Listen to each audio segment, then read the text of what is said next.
They come in at turn number 4, and we are racing. Instantly a split down the inside for us. Game sort of 51 car got himself out of the field. There's unfortunately may have taken a shot in the shorts for the number 19 car, but that was deep back behind. Up front, your race leader out of turn number 2 and down the back straightaway. Cody Swanson from the pole.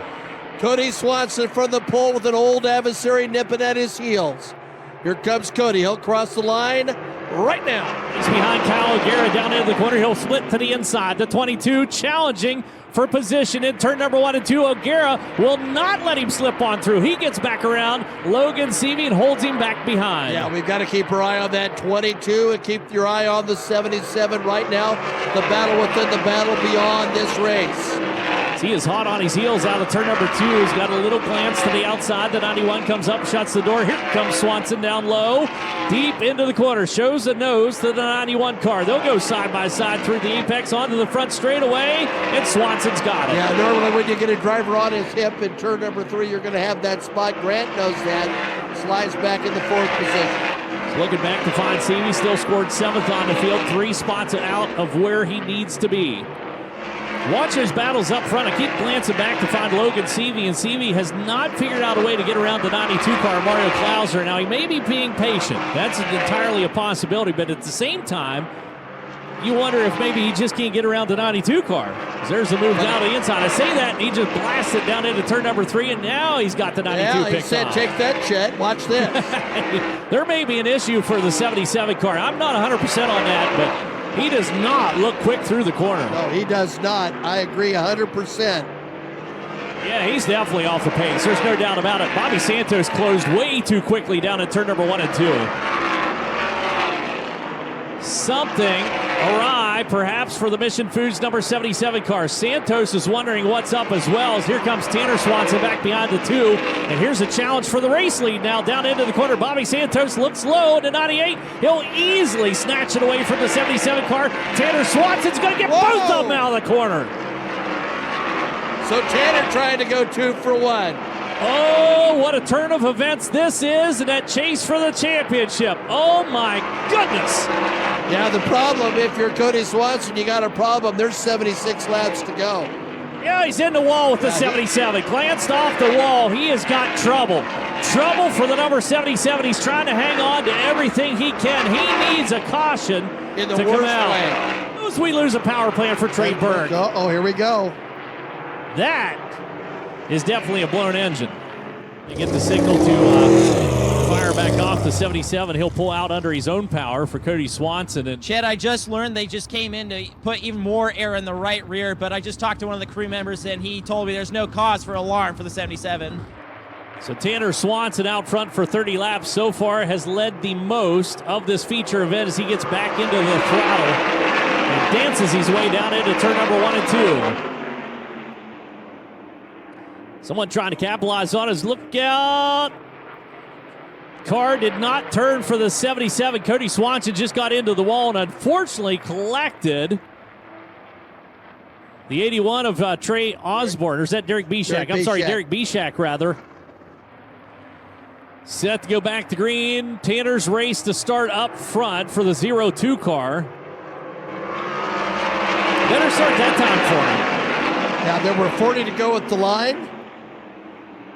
Justin Grant still running 3rd. He's got C.J. Leary right behind him, and there is Logan Seavey.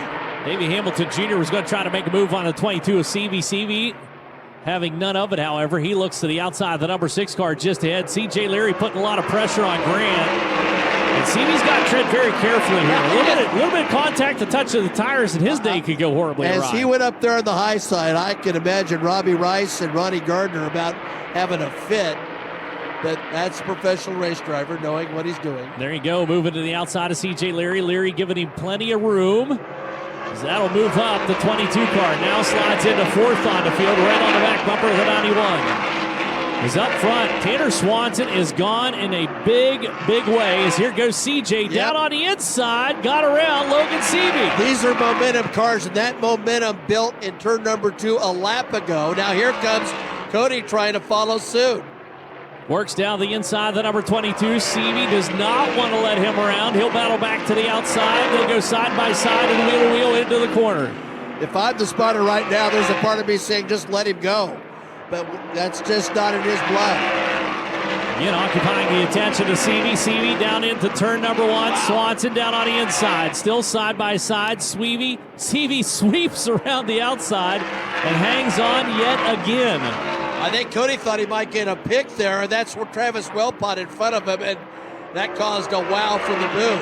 That was a wild move out of Logan Seavey, a bold move out of Logan Seavey. I thought he was going to stay at the outside of Wellpot. Instead, went down low, and I think he thought that's exactly where the 77 of Swanson wanted to be. So just needed to occupy that real estate to keep Cody back behind. Now, meanwhile, by the way, there's your leader, Tanner Swanson. That gap has now reached, about 6 seconds or so, 6.4.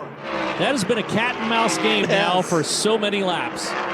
Good surge right there for Cody. He's going to try to use CJ as a pick. Oh, let's be careful, boys. Hustled on through. 5 laps remain. Swanson keeping the pressure on. Good rotation down on the inside for the 77. That's as close as he's come to taking that spot away from Seavey.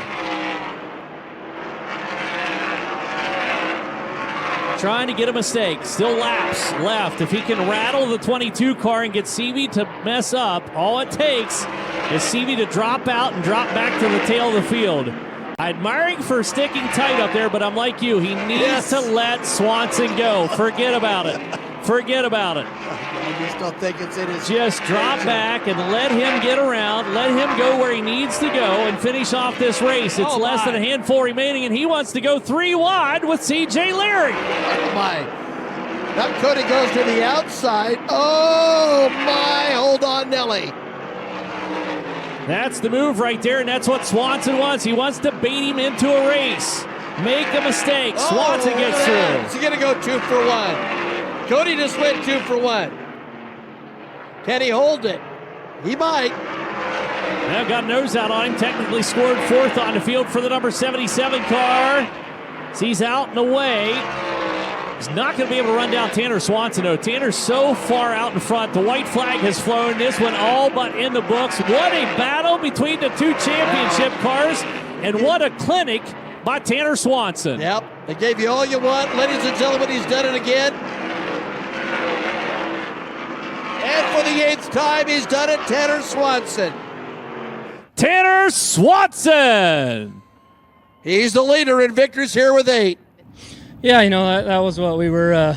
We had such a terrible first start, and it was kind of ended up being nice because I got to sit there behind CJ for a little bit and got to see how he was handling, and then got to see Justin, and then got there to Bobby and Cody, and saw that I had a little bit better car than Bobby, and knew that I was going to have time, but it's hard to pass around this place, and those 2 guys are the best there is at it. So we were lucky to kind of double up and get both of them at the same time, and it's just, this car was awesome. I told Casey Swift that he could have driven it to victory today. So it was just an awesome day. A lot of really long green flag runs there, and obviously trying to stay out front and set that pace. How difficult was it to know where to push and where not to? Yeah, it's really nice having spotters, being able to know kind of where you're at, and it's hard around this place. I feel like if you start dropping off your pace too much, it starts bringing up issues with your handling. So you kind of just got to get in a rhythm and start logging laps. And we're fortunate after those restarts that the car fired back off where it needed to go, and had a good afternoon. 8 USAC Silver Crown wins here at Indianapolis Raceway Park, which is the most all-time of anybody to ever compete with the series. And for somebody who doesn't even race full-time out in the Midwest, what does this say about you and your team? This team's awesome. All of them came from those guys. Now Cody's going to give me crap because I'm crying. But, we started running for them. These guys hadn't won a crown race, and we've won 8 of them here and 1 at Gateway. So it's been an awesome run, and who would have thought when me and Cody were 9 and 12 in junior sprints that we'd be racing on this stage competitively. It's awesome. We love a Swanson victory lane. Tanner Swanson brings it home today for Championship Sunday at Indianapolis Raceway Park. That's 8 wins here for him at this racetrack, the most of anybody of all time. Series. Yeah, I think I knew, everyone knew, if we could pick it up a little bit on the pavement and be competitive, we'd have a good shot. And, man, we did that a lot this year. We had good runs pretty much every time here on the pavement, except for Winchester there when we crashed. But, yeah, this whole team's just been working so hard. The Rice Motorsports Abacus Racing guys are, working as hard as anybody. I know all these guys on all these teams work hard. But, man, after Winchester was tough for us. And just to get the car back together and in shape to race was huge. And, Ronnie Gardner, Robbie Rice, Brent Cox, Kirk Simpson, Johnny Kofer, Daniel Whitley, Ryan Whitley, everybody, T-Bone, everyone that works on this thing and gets it on the track is, a full effort. And, it just means a lot to me that these guys, work so hard so I can drive good race cars. And, yeah, like I said, we knew our dirt car was, really good and we could win some races there. But to beat Cody, we had to at least be competitive here on the pavement, and we did that a lot this year. Such a tricky day overall. Undoubtedly, it was somebody's job today to be in your ear telling you where the 77 was, and obviously got some breathing room there early and might not have foreseen that he comes back up through the field in the way that he does, but he's Cody Swanson at the end of the day. And so where did you really have to focus your efforts to make sure that you were doing what you needed to do?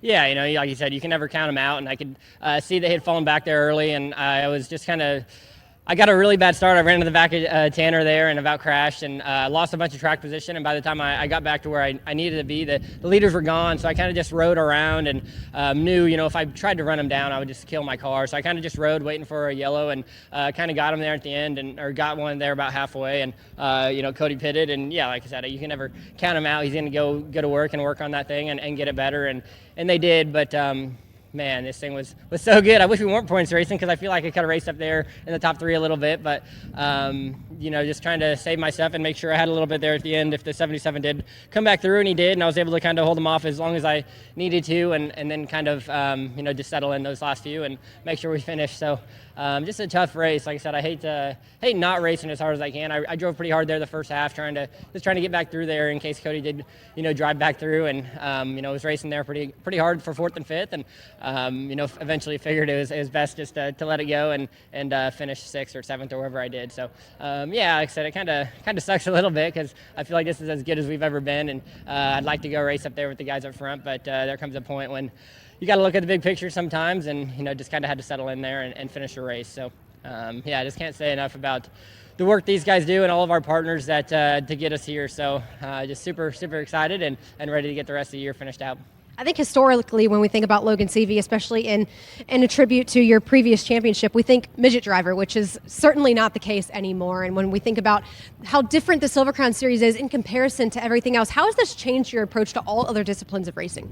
Yeah, I think it helps me a lot, on the bigger tracks or the longer races and things like that. But it just always seemed to suit me right away from the beginning. Right when we joined this series, the dirt races, kind of came right to me, and I could run well in those. And the pavement's just a little bit different ball game for me. I feel like every single lap I get a little bit better, and I feel like I could have pushed the car a lot there in the race and maybe ran up front, but maybe next year we can try to get ourselves a little bit better and get myself a little bit better and more comfortable to race up front. But I just love this series. I say it all the time. I love these race cars. I love the series, and I love everything about it. So just super, super happy to finally get one, and we've only got one left. I got the midget and now the Silver Crown, so hopefully in the next year or two I can go after a sprint car championship and try to grab one of those. Logan Seavey, Rice Motorsports, Abacus Racing. They've wanted this one for so long, and they've got it. They are 2023 USAC National Silver Crown champions.